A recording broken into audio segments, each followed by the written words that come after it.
Ko Mila taku ingoa, ko Iso taku ingo whānau, ko Jackie taku mama, ko Sean taku papa, ko Wellington taku kura. Nō reira, tēnā koutou, tēnā koutou, tēnā koutou, kato. I was born in New Zealand, Aotearoa, and the language that I spoke is our native language, Māori. I simply said that my name's Mila, last name's Easthope, my parents are Jackie and Sean, and that Wellington is my home.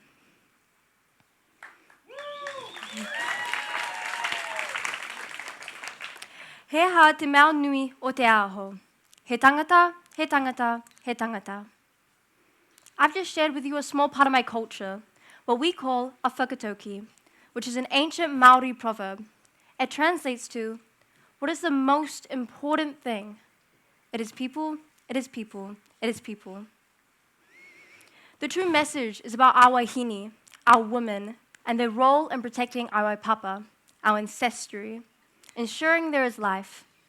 For without women, there would be no people. People tried to conquer one of our time's greatest human rights violations, organization upon organization, from TED Talks to apps that track you home. All this effort, but to no change, because the fact still remains.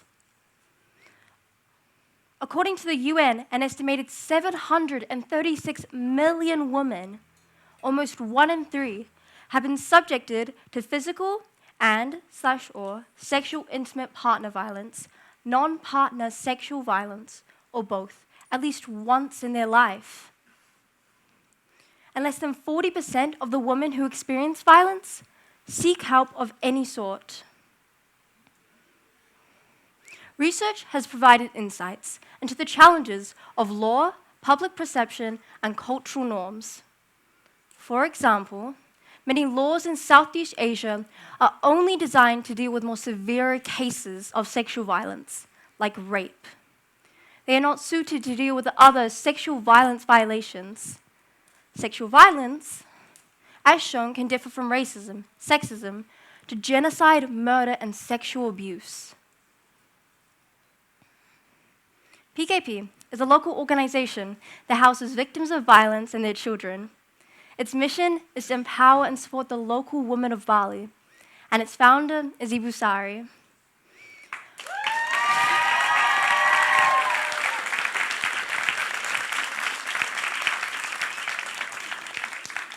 From meeting the local women at the PKP Center, I've heard stories of Indonesian women who face challenges with how they're perceived by their family, concerns with the custody rights to their children, and how they are viewed by the community.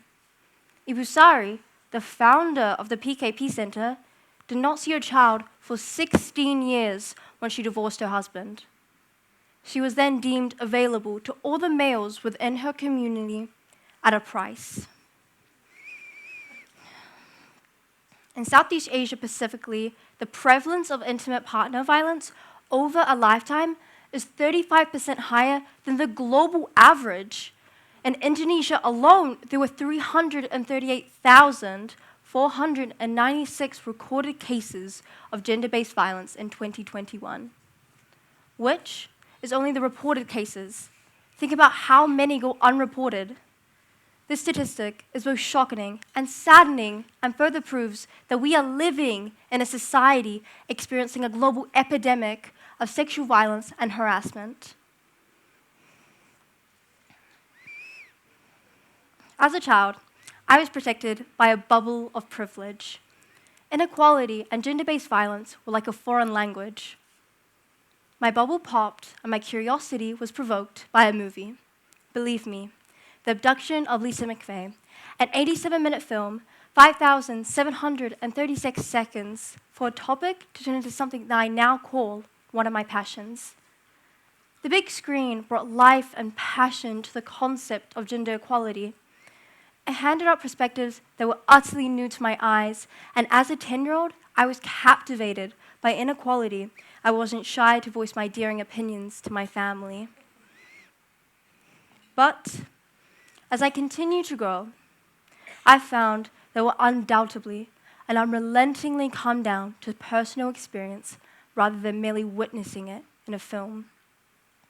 This sentence alone sends shivers up my spine, but has evolved into an urgent matter. Moments piled upon moments will occur when I won't be sure if I might soon stand with the 81% of women. 81% of women who've reported experiencing sexual harassment or assault in their lifetime. And it's truly devastating that there's a likelihood that if we don't change our ways now, my future daughter and hers to come will be faced with this percent. She will not know if her voice is valued enough to say no, to be heard and respected, and not pushed and manipulated, told that this stranger or partner knows more about what she truly wants and is comfortable with than she does, told to not make a sound, to not utter a word. We are living in a society experiencing a global epidemic of sexual violence and harassment. We know the percent, but have we ever considered that we might become a part of that percentage? Value. The regard that something is how to be desired. The importance, worth, or usefulness of something. Since the beginning of my quest, when I first considered my current project, the question of value, of worth, daunted me.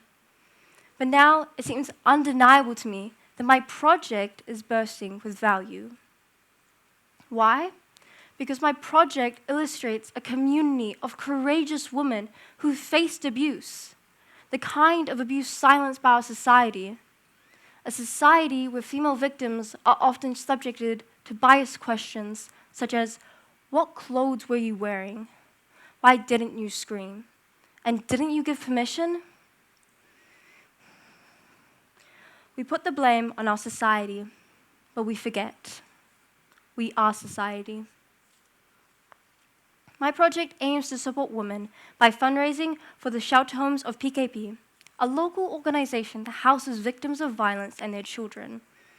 They provide support programs, shelter, and steps to create their own business. It's a home of second chances, of life and support. I fundraise for PKP by selling teas that I designed. The true message about my teas is about sexual violence.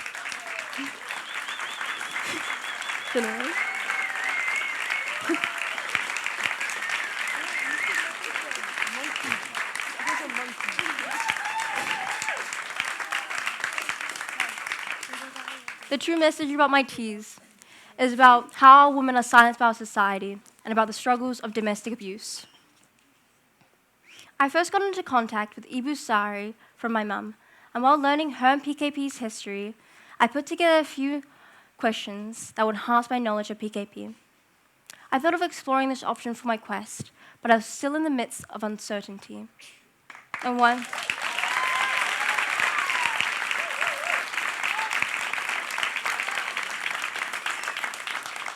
I thought of exploring this option for my quest, but I was still in the midst of uncertainty. After several meetings with Ibu Sari, I drove down with my mum to the PKP shelter homes. To my surprise, the conditions were more severe than I expected. My uncertainty sharpened to growing passion for PKP. As a privileged kid, I thought these were quite uncomfortable conditions. The people living there slept on moldy mattresses, bathed with a cup and a bucket, and cooked with rusted ovens and stored their treasures in low-quality plastic cupboards.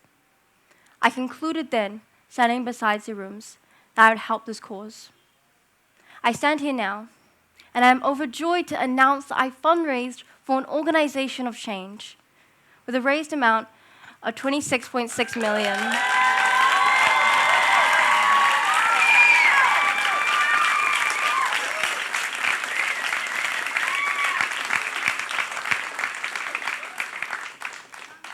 It was with the help of two other quests, Mark and Dana's. It was enough to buy a motorbike and some other things on my wish list. To conclude my speech today, I invite you all to listen to a story. There's a story I grew up with that I think captures the spirit of my quest project. Mary and her dad would always walk their dog along the beach. One day, as they wandered along the beach, there were thousands of starfish that had washed ashore. Mary rushed down to the water and started throwing the starfish back, one by one. Mary's dad approached her and asked her what she was doing. Mary said, "Well, I'm saving the starfish." Mary's dad said, "You can't possibly make a difference." Mary picked up a starfish, threw it in the water, and said, "I made a difference to that one, didn't I?"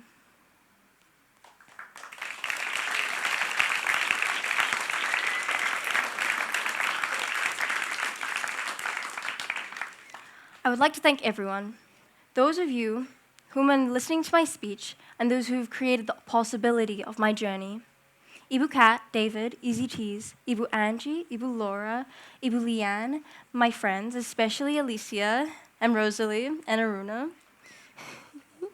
Parents, siblings, the WO team, PKP Community Center, Ibu Sari, Ibu Ari, the Voices of Silence team. To end it off, I would like to welcome Dana to the stage.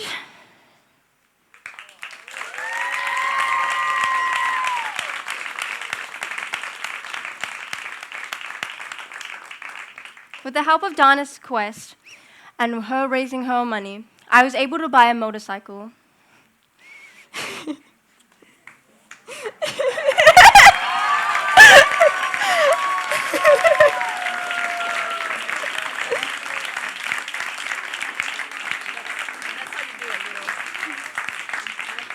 Yeah, thank you.